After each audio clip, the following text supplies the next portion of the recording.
Танд санал болгож байгаа дараагийн давуу тал бол цонхоор харагдах ертөнц. Цон хааж барьсан барилга байхгүй, битүү зай завсаргүй барилгажилт энэ бүсэд байхгүй. Дулаан урамсгал, зөөлөн агаар танаа гэрт чөлөөтэй нэвтрэх ба цонхоор та эрх чөлөөг мэдрэх болно. Жүлээ торон сууцыг өндөрлөг газар сонгон авч Монгол улсын нийслэл Улаанбаатар хотод шинэ өнгө төрхийг бий болгох үйл дизайнтайгаар барьж байгаа.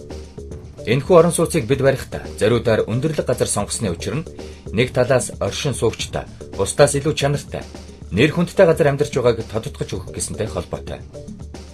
Хоёрдугаарт барилга маань газар хөдлөлтөнд найдвартай, баттай байх итгэлзүүр болж өгч байгаа. Гуравдугаарт эргэн тойрондоо байгаа орчин тойрныг харах, гадах орчны дүр төрхийг ажиглан орон зайн таашаал авах явдалтай холбоотой.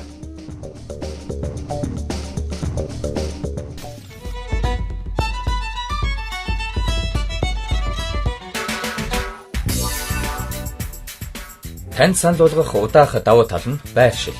Орох гарах зам харилцаа сайтай, бүх юм харагдах үз өндөрлөг дэнжид байрлана. Энэ бол сайтар судлагдсан байршил гэдгийг санах хэрэгтэй. Жүлээ торон сууц нь Баянзүрх дүүрэг, Жөөхөн музейн хойд талд Улаанбаатар хотын 2030 он хүртэлх төлөвлөлтөнд хүн амын суурьшлийн бүс буюу хотын туслах төв болохоор тусгагдсан газар байрлаж байна.